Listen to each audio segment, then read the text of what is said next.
here we are. 320 release, or you say, announcement. The Forbidden Sanctum. You guys think it's good? You guys think it's actually good?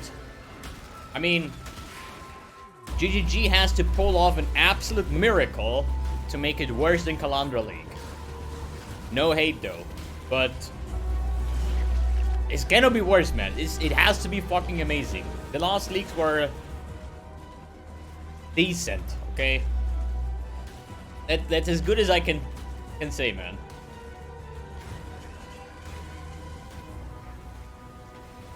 Cannot get worse than Calandra League, so let me tell you, without seeing what's in this announcement here, gonna be better. Actually gonna be better. So Chris Wilson. Hi, I'm Chris Wilson from Grinding Gear Games. Hello. And thanks for joining us for today's live stream as we reveal our upcoming expansion, the Forbidden Sanctum, which launches on December 9th on PC and Mac, and on December 14th on console.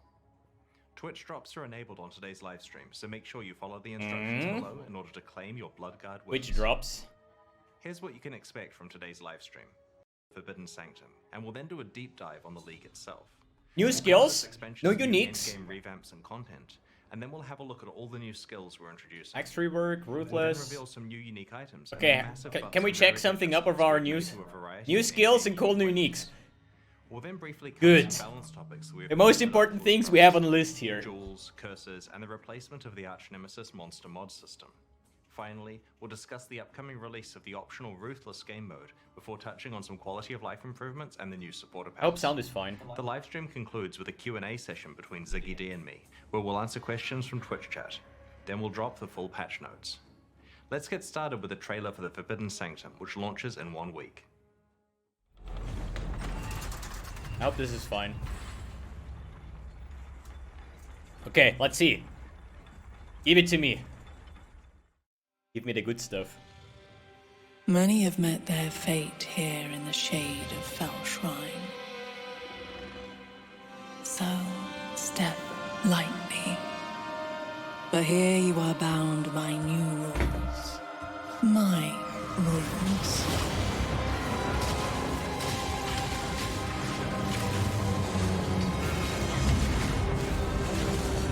It seems to be an out-of-league mechanic, and like out-of-map mechanic. Each step with gold to tempt you. A foe to wound you. A curse to spite you. But do not give up, for vast riches await the bold. Ultimatum 2.0. Pillage this sanctum if you must. And one day you may uncover its secrets. Yo, is this like Delph? No joke.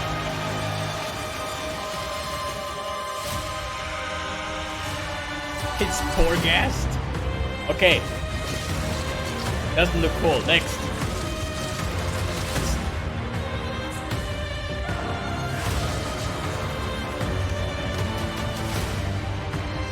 What?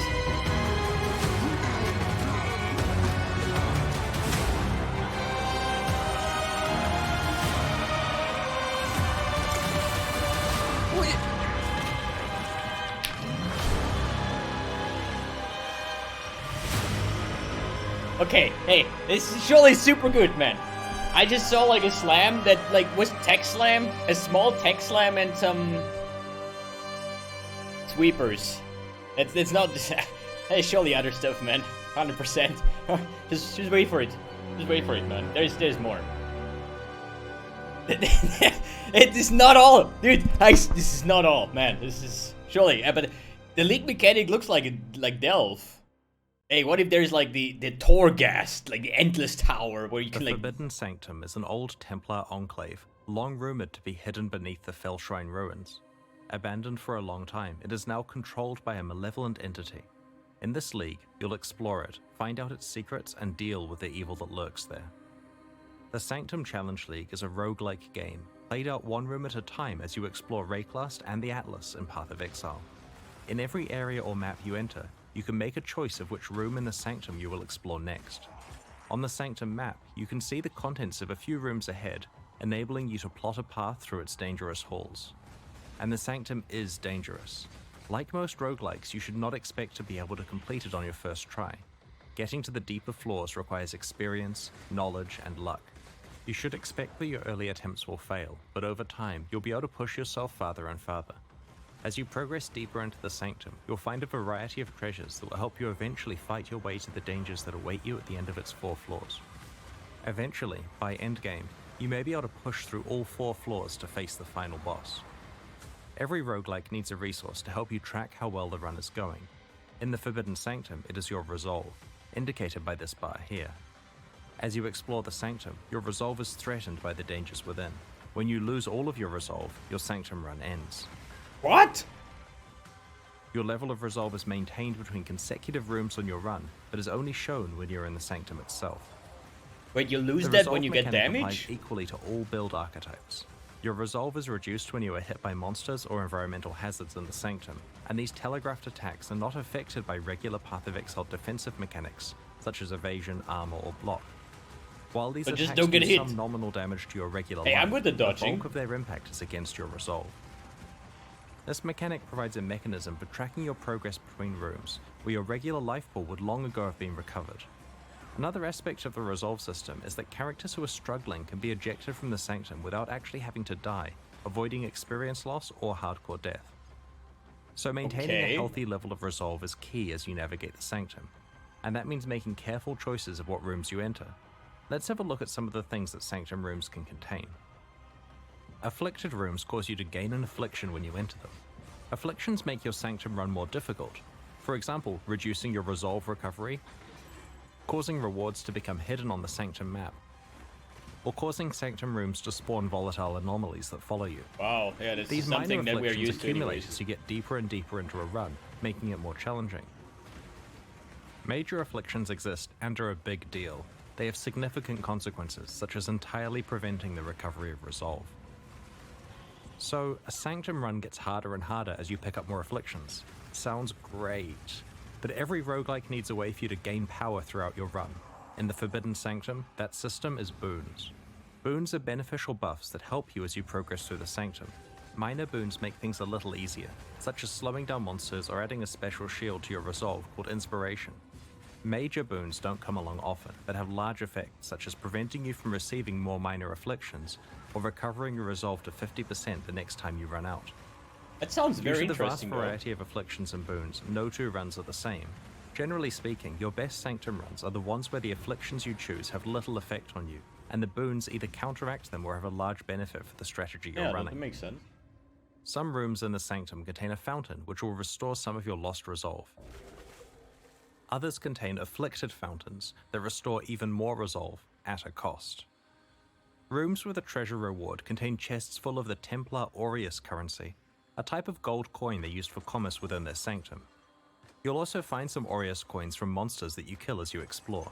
These are picked up automatically, like Azurite, and are not tradable, and like your afflictions and this. boons, are lost when your Sanctum run ends. Like this? Some rooms contain a merchant who accepts your Aureus coins in exchange for boons. Plan your purchases carefully, as you may encounter the merchant again so you later buy on the with even buffs. more expensive boons Or you to find them, I purchase. think. Occasionally, the sinister powers controlling the Sanctum will present you with the choice of making an accursed pact. You are given several pacts to choose from, and can even opt to take all that you are offered. All pacts have a big upside and a big downside, such as exchanging a portion of your maximum resolve for a random major boon. It's very dangerous to make a pact, but if you pick the right circumstances, your gamble could pay off. In addition to rewards that help you progress through the Sanctum, many rooms let you immediately receive Path of Exile currency items, but with a twist. Whenever you're offered some currency items that you can receive right away, you are also offered a more valuable option that will be waiting for you after the boss fight at Okay, the end that's of cool. the current floor of the Sanctum. It's a gamble, because if you fail your run before you reach and defeat the boss, you will not receive the reward you picked. I like this. Later on, you're offered the extreme temptation of getting a massive currency reward that is conditional on completing your entire Wait, Sanctum 18 run Chaos without Orbs is failing. massive? He plays a different At a period than me, dude. specific point in the Forbidden Sanctum storyline, you'll discover a special altar that Templar relics can be placed on. These relics directly affect your Sanctum runs and are not lost when a run ends. They persist throughout the League as a permanent source of meta progression. Acquiring new and better relics is one of the ways you can push farther and farther with each run you try. Relics cannot be crafted and cannot be traded, as they represent your personal progression throughout the league. Okay, I like this. You'll accumulate more than you can use simultaneously. Because if they would have said, like, you can craft them and they can be traded, then there will be a meta, and these are gonna be like 500 divine items. Space like the Expedition Locker. We don't want to spoil important story details, but the end boss of the Forbidden Sanctum can drop unique items from a pool exclusive to this league. Today we'd like to show you a unique amulet called Eternal Damnation. This amulet offers a powerful way to gain additional elemental mitigation by introducing the concept of elemental damage reduction. Despite the drawback of reducing your maximum resistances, if you have sufficient chaos resistance, this is more than compensated for. Because of the roguelike nature of the Forbidden Sanctum, that's pretty defeating the boss actually. of a floor is a difficult achievement and hence rewards a lot of experience. Probably like fail on the Transcendence, way, where your so if armor you do counts manage it, towards your expect a good elemental experience resistance. boost for your achievement. If that's so, then Occultist 60 Chaos Res. Another reward you can find is a special type of relic called a Sanctified Relic that has mods that directly affect your character's build. You can only unlock one slot for this type of relic, and while these relics can't be crafted through conventional means, you may find special reward rooms in the Sanctum that can modify them. These relics exist for this league only and provide a boost to character power for players who are able to master the Sanctum. That's pretty cool, to The be Sanctum honest. League offers a roguelike experience that tempts you into But how do taking you risks enter? and Where rewards you if those can pay you off. do this There's a lot endlessly? to Do you explore in find the something Sanctum, within and the can't wait to map hear that? about your experiences Oh, you next found week. another temple entrance, so let's check it out. In For each example. expansion leading up to Path of Exile 2's release, we're improving Path of Exile's endgame, with new content to explore and improvements to how you customize your endgame experience. In the Forbidden Sanctum expansion, we're revamping the Atlas tree, reworking how Eldritch altars function, and are introducing 2 new Atlas memories. Okay. The Atlas tree is generally working really well, but has a few problems we'd like to address. One room per The tree map. offers you the ability to specialize in killing pinnacle bosses, providing extra rewards when you do so. While this sounds good on paper, it creates a situation where you're incentivized to specialize your tree for regular mapping, save up all of your boss fights, then respec fully into boss mode, and then do all of your saved up boss fights before speccing back again. Ideally, the design of the Atlas tree would let you spec into one build and then just play the game. We have removed all boss bonuses from the Atlas tree, and have baked some of them into the actual base properties of the boss fights. For example, you don't need to allocate the Gaze into the Abyss notable that makes the Elder more likely to drop a Watcher's Eye, as he just has that drop chance built in now. The Atlas tree is now focused on allowing you to specialize into content that you encounter in every map. We also want you to be able to specialize into your favorite leagues even more deeply on the Atlas tree. Very good. For each of the 10 leagues that the tree lets you disable, we've added a bunch more passives to the tree. These new passives allow you to increase the league's spawn chance to much higher levels than currently possible, and juice the league even further than before. Very good. I like. We're making a number of changes to Eldritch altars that mostly affect their rewards, but will also affect gameplay decisions you make involving them. Some of the key changes include splitting up the basic currency, Scarab, and Divination card rewards to be explicit in their description of what rewards you'll get.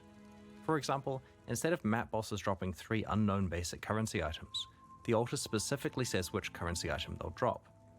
As part of this change, we've removed some of the lower value yet quite common currency rewards from the pool, such as Orbs of Augmentation and Orbs of Transmutation. Speaking of Scarabs, these will be less available from altars, but we've improved their availability elsewhere to offset this. Rusted Scarabs can now drop from the core drop pool, and we've added That's a vendor real. recipe that allows you to upgrade your Scarabs up to Gilded, using the Yeah, normal this should 3-to-1 have ratio. been in a leak since You can also perform this action from your You know, fragment 10 tab leaks using ago. the new upgrade button. a 3 We've to made 1 reward vendor types recipe exclusive for to different Scarabs. influences, so that you know which influence type to invest in if you want to target farm a certain reward. To give you a specific example, if you run maps influenced by, say, Eater of Worlds, you'll see Divine Orbs from the basic currency reward more than twice as often as before. We've also rebalanced rewards so that choices that affect boss drops or influence monster drops are comparatively more valuable. The Wrath of the Cosmos Keystone has been reworked. Previously, it was so rewarding that players felt Wait. obligated to use it despite its extreme If level Ether of has difficulty. twice as much Divine It Orb has chance, retained and the risk versus Searing reward has element, twice as but much with the overall Exalted Orb, intensity then who toned is gonna down. farm Searing? You can now also get Awakened Gems from defeating Maven Witness map bosses. This additional reward helps further balance the expected returns from the various types of influence. I mean, For more detail on these we changes, went over check those out the kind of balance things in manifesto the we posted manifestos, last right? week, Where I or said the upcoming patch it's notes. gonna devalue every single. In the Lake of Calandra expansion, Awakened we Gem. introduced Atlas Memories. When applied to your Atlas, they unlock a sequence of maps that tells the story of an NPC's past. These stories manifest as specialized encounters that involve a new challenge and exciting rewards. In this expansion, we've introduced 2 new Atlas memories, describing events related to bestiary and domination. The bestiary memory line allows you to capture harvest monsters as beasts for your menagerie. These harvest beasts can be used in 9 new beast crafting recipes. These recipes cover an array of options. For example, you can remove one of the special modifiers from a Watcher's Eye Jewel and then add another. What? This can have potent results, but won't affect the life, mana, or energy shield modifiers. What? You can re-roll an awakened gem from one type to another. Another example is that you can also re-roll a synthesis implicit modifier. If your item has more than one synthesis implicit, it will randomly re-roll one of them. Holy shit! The Domination Atlas memory Okay, that's thrusts you into nice. a tale of pantheon That is gods huge. that stand watch over their shrines. Like, memories Like overall regular are cool. shrines, these are guarded by monsters. Would just and be emit a better buff if they that would be empowers the more monsters rewarding. until you claim that buff for yourself. This Atlas memory introduces a new set of shrines with specialized buffs, guarded by rare monsters that drop tantalizing rewards. The Forbidden Sanctum expansion introduces a new type of shard that can drop from Harbingers, Fracturing Shards. What? When combined together into a full currency item, you get the Fracturing Orb, which behaves the same as the Fracturing Craft from Harvest. It can be used on any rare item with at least 4 modifiers. When the orb is applied, it locks one of the modifiers in place so that further crafting efforts do not affect that modifier. Items We are getting fractured this Harvest way can Crafts only as have one orbs fractured that I modifier. recommended 10 leagues ago. Previously, this crafting option was gated behind the Oshabi fight in Harvest. Now that it has been rehomed to Harbinger, the Harvest crafting option is no longer available. This means that you'll be able to use your Harvest Life Force and Oshabi kills on other crafts. Yeah, I see, Because I see. Fracturing Shards drop from Harbingers, you'll be able to target farm them by speccing into Harbinger content on your Atlas Yeah, stream. Harvey's gonna be sick. The Forbidden Sanctum expansion introduces a number of new skill gems. In addition to some new melee Val skills we'll discuss later in the livestream, there are 2 totally new skills that we'd like to unveil today. Is it only 2? Volcanic Fissure is a new fiery slam skill that can be used with staves, maces, axes, and unarmed attacks. Strike the ground to create a chasm that winds towards your target. This chasm can path around corners before erupting as the fissure gets as close as it can reach. It releases a burst of fiery projectiles that explode on striking the ground. Enemies hit by multiple impacts will take a lot of stacked damage. Use it up close for reliable bursts of damage, or aim far away to damage a larger area. Frozen Legion is an unusual spell, summoning a ring of icy statues that attack with your own weapon damage. This skill has multiple cooldown stacks and consumes all cooldown uses at once to summon a statue for each available cooldown. The statues perform a sweeping ice slash, and these sweeps can overlap, resulting in multiple hits against targets close to you. This spell can be used with staves, maces, and axes. The skill is particularly powerful with slow, heavy weapons, as while the statues will use your attack speed, you should instead prioritize the spell's own cast time and cooldown. This expansion also Not gonna do it introduces for me. many new Not Val gonna do it melee for me. skills. As you know, equipping a Val skill gem grants you both the Val and regular version of the skill. As you kill enemies, the gem charges up with their souls, and after a certain number are collected, the Val skill can be used once. Most of the new Val skills introduced in this expansion are melee skills, and this results in an indirect buff to any melee builds that use one of these skills. Where previously you'd just be using your melee skill to kill enemies, you now get to periodically use a super-powered version of the skill. If you like Flicker Strike, you'll love Val Flicker Strike, as it really dials up the concept of letting fate take the wheel. What? Val Flicker Strike causes you to flicker dozens of extra times, slashing enemies. During this time, you don't deal any damage to the enemies you slash. Yo, there is people quite that have like vulnerable 2 using billion leeching damage or with Flicker generating Strike. You're gonna have like fortified 10 billion When you damage with finish Val flickering, Flicker if you Strike. survived, of course, you'll be rewarded with a single huge hit of damage Yo, against that's each enemy you sick slash. actually. I'm still not gonna Val play Flicker Cleave is a Strike. new Val skill that buffs the behavior of its non-Val version, in a similar way to how Val Reeve works. Val Cleave triggers 2 buffs, one when you kill a rare enemy, and one when you kill either a rare or unique enemy. The latter is a strong buff to regular We cleave, get which you another can keep cleave up almost buff. permanently if I you're able called to kill it. rare or unique enemies. I'm often so enough. good at this, holy The shit. bonus for killing a rare enemy I is told that you get to guys we're gonna steal get its another mods for a cleave time. buff. You can You enjoy didn't part of believe the me. power of having a headhunter without actually needing to find one. Overall, Val Cleave is a pretty powerful upgrade to any melee build that could run Cleave. That +2 radius buff is looking pretty good now, right? Don't hurt me. We'll showcase the other new Val skills we're introducing no. over the coming week. The Forbidden Sanctum expansion introduces over 15 new unique items. Give from me Sanctum something good. exclusive uniques to ones that can be found from Path of Exile's pinnacle bosses. No trash shit. I'd like to show you Bad 3 items. examples of these, designed by winners of our prior league's boss kill races. Give me something good. Progenesis is a unique amethyst flask that was designed by Ben and drops from the Uber Maven. It's a defensive flask that grants a mini version of the Petrified Blood effect, but without requiring you to be on low life. This is a useful tool to prevent you getting one-shot by large amounts of incoming damage in scary situations. Rational Doctrine is a unique jewel that was designed by Rawlings and drops from Uber Venarius. By manipulating your attributes, you can change how this jewel behaves. While the ideal dream outcome is that you manage to get your strength and intelligence tied for highest, enabling both basically of the the old simultaneously, Inquisitor node, or the is it jewel still still Inquisitor, very right? powerful if it only grants your choice of permanent consecrated ground or permanent profane ground. I think this is decent. Entropic Devastation is a pair of unique gloves that were designed by Gucci Pradas and drop from the Uber Shaper. Currently, the ways to get Spell Impale are very limited. These gloves provide the powerful property of causing all of your spells. That to is impale on interesting. That is actually so let's interesting. talk about unique weapons, specifically endgame unique weapons. Okay, the gloves are sick. In many ways, the weapon is the That most opens up a iconic lot of and build important possibilities, item on a because character. Impale is usually So it's based very on attacks. important that we make them exciting. There and were worthy of replica their unique items that had status. Spell Impale, but While there was some not unique enough to get weapons have 100%, special so I properties ditched that the enable idea way entirely back new in the builds, days. Others are best compared to powerful rare items as a primary source of your character's damage. We have to be very careful when pitching the power level of these unique weapons. If they're not powerful enough, then they're useless and are ignored.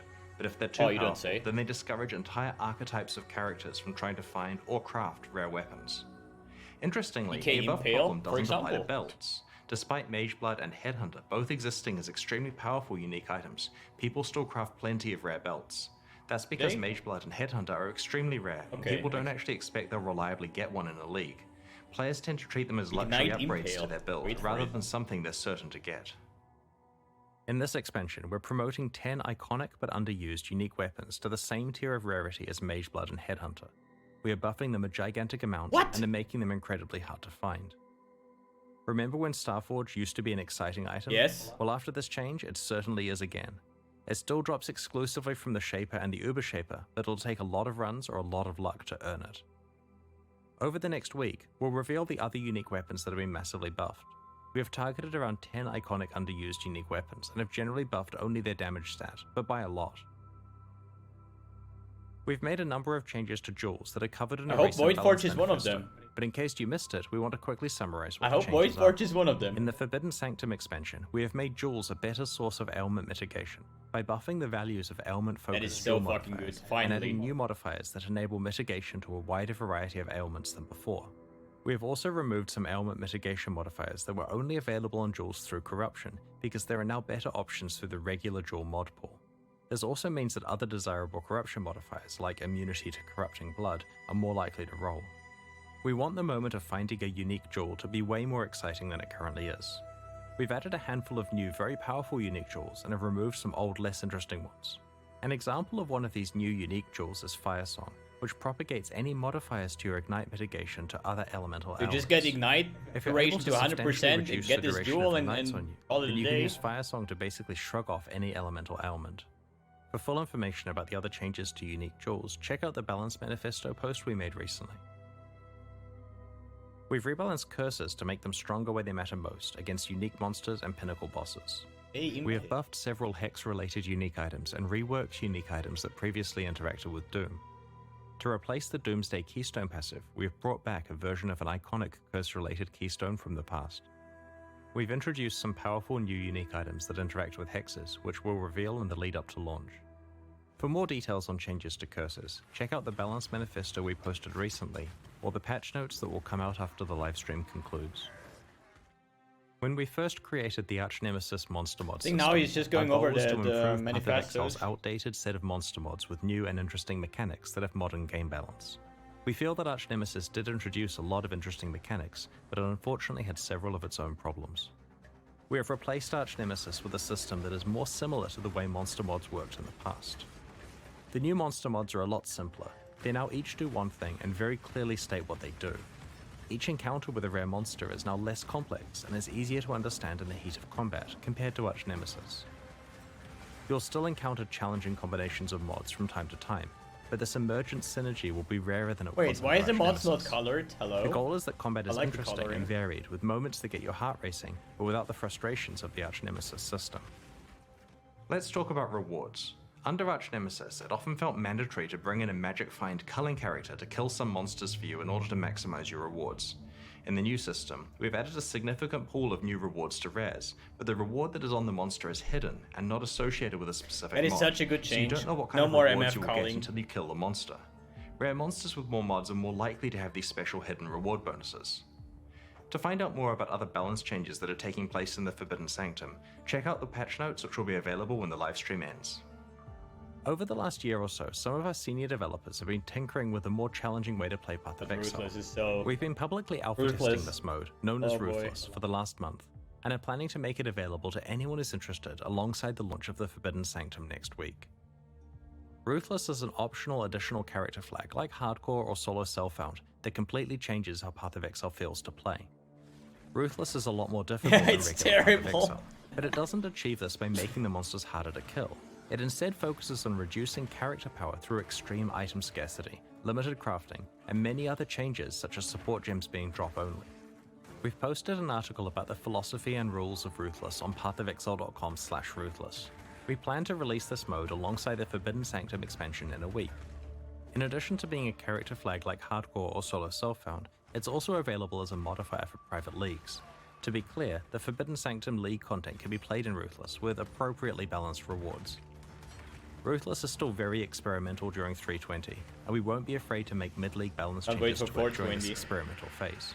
Ruthless is not for everyone, but so far it has found a supportive and growing group of players who enjoy the additional challenge that it brings. If it sounds like something you're interested in, then try it out next time you're looking for a new way to enjoy Path of Wait, Exile. he got a rare? Wait, This expansion also contains a number of small quality of why life did he get a improvements. rare drop on this Some boss? I examples get are shit. Divine Vessels can now be I used by played Ruthless, by the right-clicking way. them rather than taking them to Sin. On the player overhead life bar, the energy shield bar is split into a separate bar. Okay. You can now right-click an itemized Temple of Atsuatl to see its layout. And most importantly, beast crafting recipes that add mods to flasks now actually say what the mods do. Yeah, absolutely We'll post scripted. more information about these and other quality of life improvements in the lead up to release. Today we're launching two new series of supporter packs, the Forge and Gemling packs.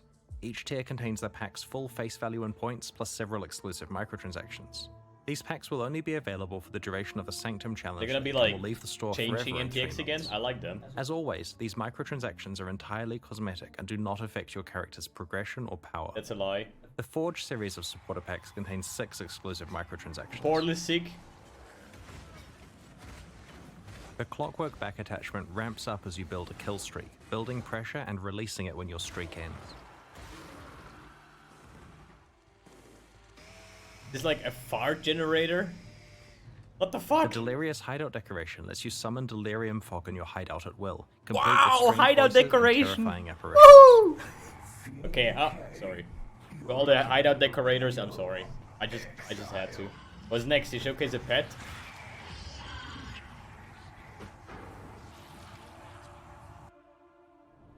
The Forge Guard armor set summons a hammer That's and gonna be anvil my so that MTX everyone for nearby EK can watch you Ignite. craft.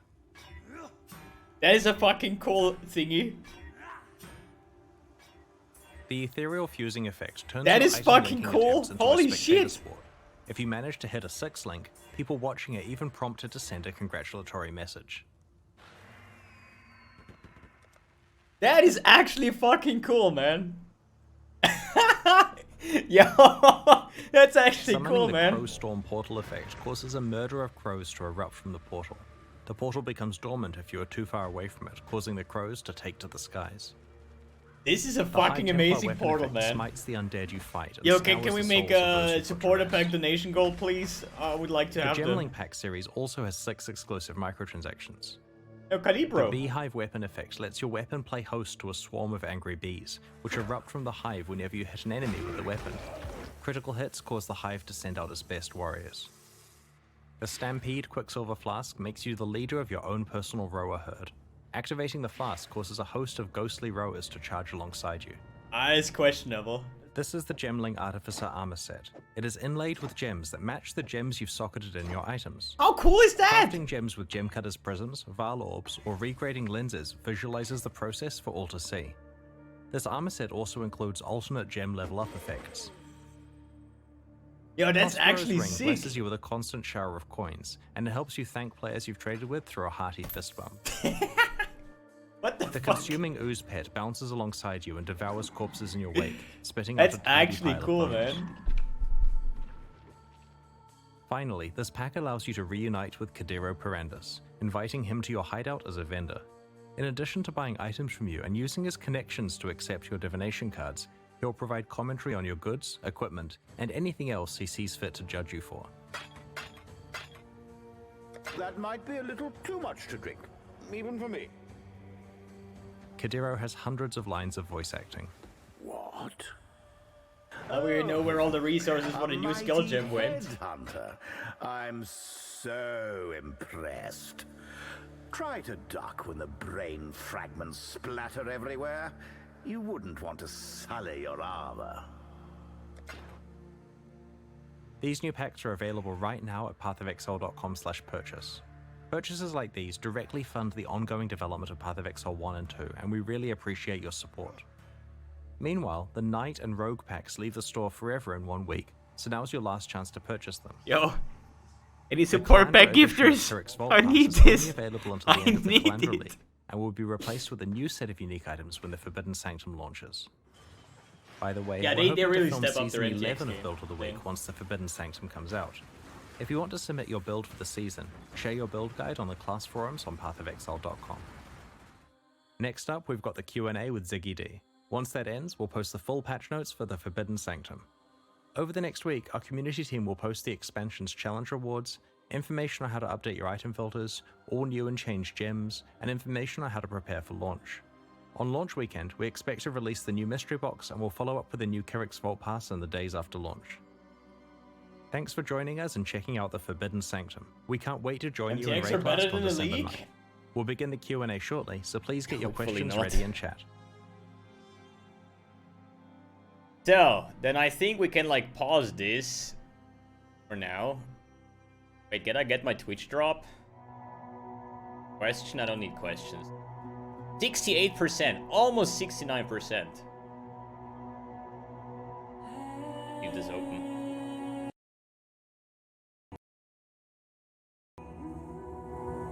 Wait, can we just pause this? Hello? So, what do you guys think?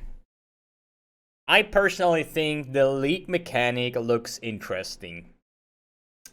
I think those roguelike dungeons and those kind of things, personal opinion, okay, personal opinion, are still cool to do. Not like out of league mechanics like the Calandra League, where you just have this like very simple way of like building your table and then just go through the zones, where you actually have to do something with different resources, abilities, and those kind of things.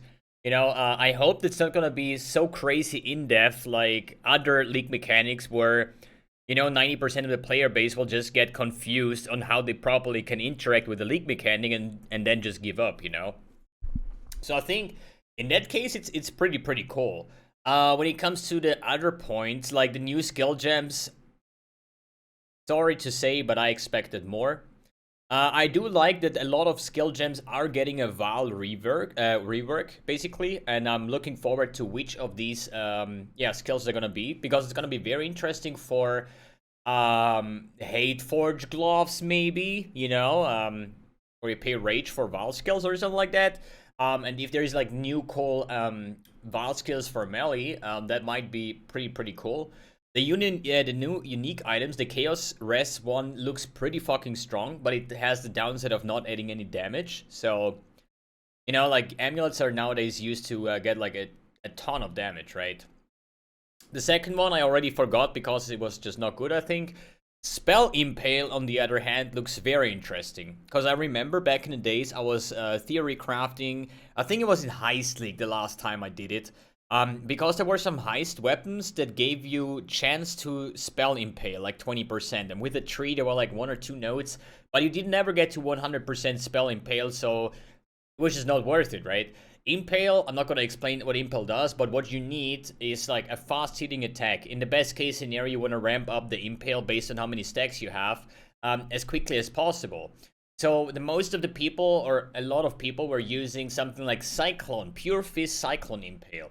The first thing that I'm thinking of is Blade Vortex. Blade Vortex is a spell, it's physical based. It hits like 7.5 seconds times per second, so you would get up to like maximum impel stacks within a second, basically. But the question is like, how do you gonna evolve this build into making it a clearing monster? Because, you know, bleed does only work with attacks and, you know, these kind of things. But we're gonna figure out if we're gonna do it, when we're gonna do it. But yeah, what about the ethereal knives, by the way? What else was there? A lot of things, in my opinion, were just, yeah, quality of life things that should have been in the game since quite a long time, with like the Harvey orbs, or at least like the harvest crafts in an orb version, the 3-to-1 scare rep recipe, vendor recipe, basically, right? And the other things that are pretty cool, but as I said, this could have been in the game like 10 leaks ago, right? So we're gonna wait for the patch notes. They should get released after this Q&A. I'm gonna review them as always. I'm gonna make like a kind of TLDR version, more or less, and just read out loud that we're gonna get divine shards probably, and they're gonna add a lot of things. I'm just sad that they didn't specifically talk about other things that the player base wants to hear, right? What about like all the things with the loot goblins? I mean, they did with like hiding the modifiers, but what about, do we get the crafts back? You know, suffix, prefix cannot be changed, and do we get other things back that we thought, or we think as a player base is actually important? So nothing of that. I'm pretty sure there will be, these questions will be answered in the patch notes, so we're just gonna wait and see, I guess.